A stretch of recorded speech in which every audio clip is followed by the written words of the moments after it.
J'ai fait ma première vidéo où je me fais backlash sur YouTube. J'ai posté une vidéo de politique hier. Alors de politique.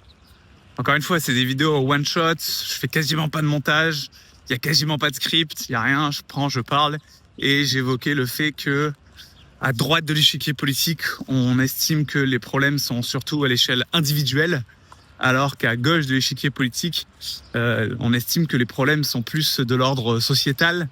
Et on parle beaucoup plus. D'ailleurs, on parle en fait de déterminisme social et génétique, chose qui n'est pas évoquée à droite de l'échiquier politique la plupart du temps, voire tout le temps, en fait.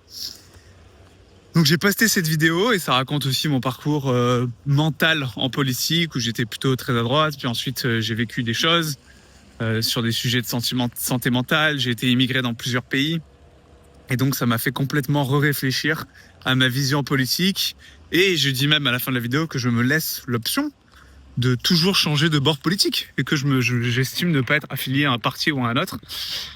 Parce que, comme je l'écris dans ma bio, ma pensée est en mise à jour constante, mes flux de pensée sont en mise à jour constante, et donc je peux changer d'avis. Je m'autorise à changer d'avis. Et si j'estime que le moi d'il y a 6 mois avait tort, c'est pas très grave. L'important, c'est que j'ai l'impression de me rapprocher le plus de la vérité, de ce qui est rationnel à penser. Bref, j'ai posté cette vidéo en ligne, c'était hier soir. Le matin, je me suis levé, j'avais 15 commentaires. Je me faisais déchiqueter par certaines personnes. Alors, j'ai de la chance, je suis pas connu, donc je crois que j'ai eu 3 commentaires, ou 5. Surtout commentaires... Enfin, en fait, non, j'ai eu beaucoup de commentaires négatifs. Sur les 18, je pense que la plupart étaient négatifs. Il y en a 4 qui viennent de moi, parce que c'est moi qui ai répondu. Donc, en fait, il y avait 14 commentaires qui étaient négatifs contre moi. Et les gens, ils sont devenus complètement fous. Genre, je me demande même s'ils ont regardé toute la vidéo. Et là, je me suis posé la question, je me suis dit, c'est peut-être pas une si bonne idée que ça, en arrêt de travail, épuisement professionnel, burn-out, de poster des vidéos sur les réseaux sociaux. Surtout des vidéos sur ce sujet-là, des vidéos qui créent qui créent autant de rage chez les gens. Parce que les gens deviennent fous. Et ensuite, j'ai compris un autre truc. Je me suis dit que pour réussir sur les réseaux sociaux, en fait, faire des vidéos ultra clivantes, et c'est ce qui marche le mieux. Parce que moi, je fais des vidéos pas clivantes depuis 2 mois, qui font pas énormément de vues. Et là, je fais une vidéo clivante, je parle de politique, je parle de droite et de gauche, donc je crée une barrière entre ceux qui pensent à gauche et ceux qui pensent à droite. Et là, en une nuit, je fais 130 vues, ou je sais pas combien de vues, plein de commentaires. Et la moitié des gens qui ont dit I don't like, là, qui ont mis le bouton pouce vers le bas sur ma vidéo. Donc ça crée des réactions. Et c'est là que je me suis dit aussi que, en fait, vu que les algorithmes privilégient les vidéos clivantes, privilégient les discours clivants, les seules personnes qui peuvent réussir sur les réseaux sociaux, c'est les personnes qui font des trucs ultra clivants. Mais ça me ressemble pas. Ça me ressemble pas du tout, parce que j'essaye d'avoir de l'empathie, j'essaye de voir le pour et le contre, le blanc et le noir sur les différentes idées que j'ai en tête. Et c'est ce que j'essaye aussi de transmettre à travers mes vidéos. Mais ça plaît pas à l'algorithme. Donc sur le coup, ces commentaires m'ont un peu embêté, mais j'ai répondu très gentiment. J'ai été très sympa.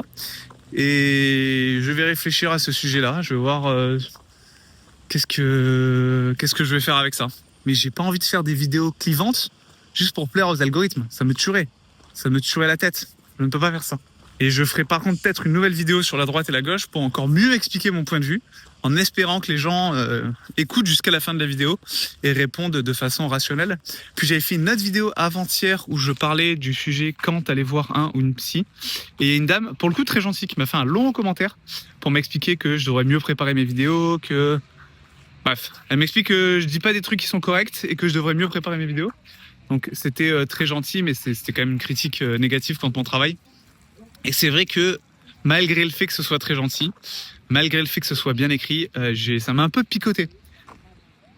Et là, je me dis que si avec si peu d'abonnés, j'ai déjà des commentaires qui me picotent, plus je vais faire de vidéos, plus je vais avoir d'abonnés, plus je vais avoir de vues. Peut-être ça va être très lent, mais ça va quand même normalement augmenter. Plus je vais recevoir des commentaires négatifs et plus ça va être difficile. Parce que je me remets en doute constamment. Donc j'aime bien le fait qu'on fasse des commentaires négatifs parce que ça me permet d'apprendre des choses. Si c'est dit de façon structurée et de façon agréable et que c'est pas en train de m'insulter. Mais en même temps, ça me fait du mal parce que je me dis putain merde, j'aurais peut-être pas dû faire cette vidéo, j'aurais dû mieux réfléchir, j'aurais dû mieux m'exprimer, j'ai beaucoup de syndrome de l'imposteur. Donc compliqué. Je dois réfléchir à ça. Il n'y a aucune structure encore à cette vidéo, il pleut, je vais voir ma psy. C'est le bordel là, hein. C'est le bordel dans ma tête, c'est le bordel dans la météo, c'est le bordel sur YouTube, c'est le bordel partout, c'est la journée bordel.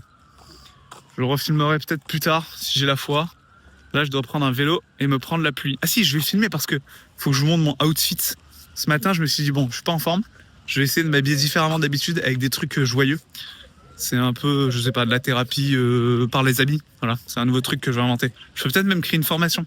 La thérapie par les habits. Qui sait? Ça va peut-être marcher. Hein. Je vous montrerai mon outfit après. S'il est pas trop mouillé d'ailleurs, pas trop gris. Je voulais quand même un peu filmer le printemps à Montréal. On est le combien là? Le 14 mai, 13 mai, 4... je sais pas, on est quelques jours, mi-mai. Et il fait un temps de merde. Putain, l'été n'est toujours pas arrivé.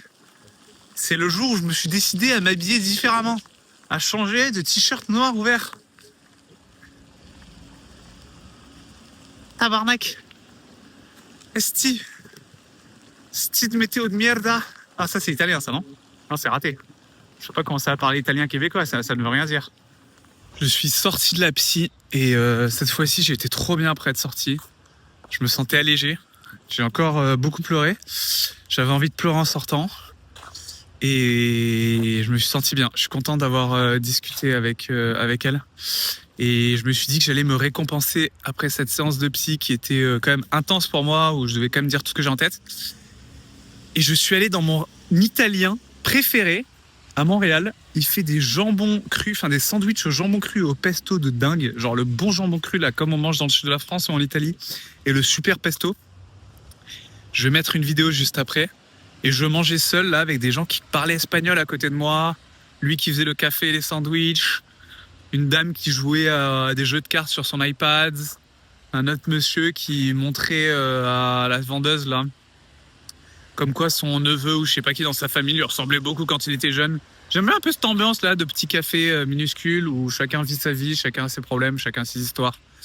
Et moi, j'étais juste là à observer parce que je mangeais mon sandwich sans rien. J'avais même plus mes écouteurs n'avaient plus de batterie, donc je devais tout écouter. Et c'était agréable. Agréable moment. Maintenant, j'ai super froid. Je rentre à la maison. Je vais vous mettre une vidéo de mon sandwich et de mon café préféré. Ça vous occupera pour les 20 prochaines secondes.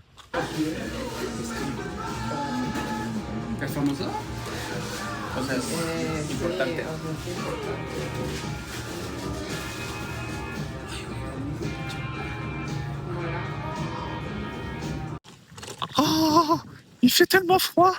On se pèle le cul.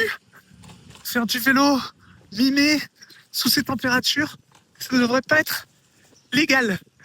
J'ai juste une envie, c'est de prendre un bain chaud avant d'aller au pilates, puis au foot. Sauvez-moi. Ah. Alors, la tenue, regardez-moi ça.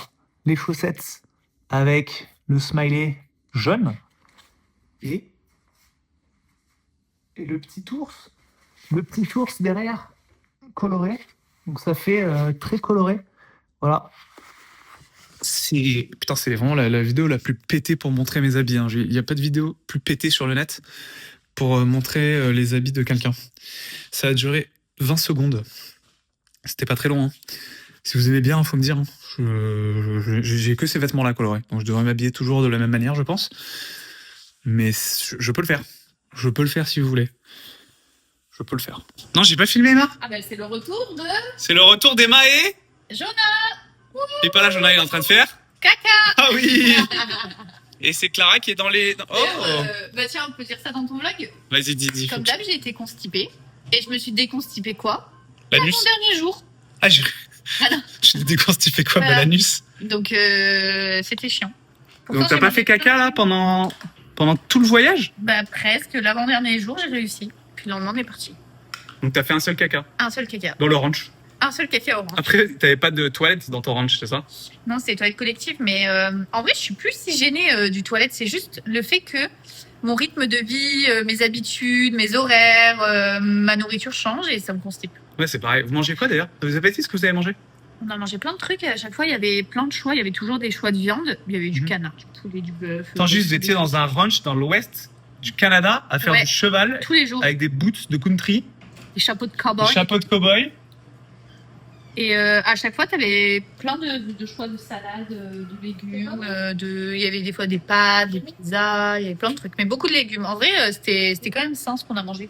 Moi, je fais une allergie. T'as fait une allergie à quoi? aux chevaux. Aux chevaux? Ouais. Mais gros, Non, c'est vrai, je suis allergique aux chevaux. mais t'es parti là-bas pour tes 30 ans pour faire du cheval pendant Ouais, 4 je jours. sais, mais nique sa mère, on n'a qu'une vie. Mais y a des traces? Bah là. Ah ouais?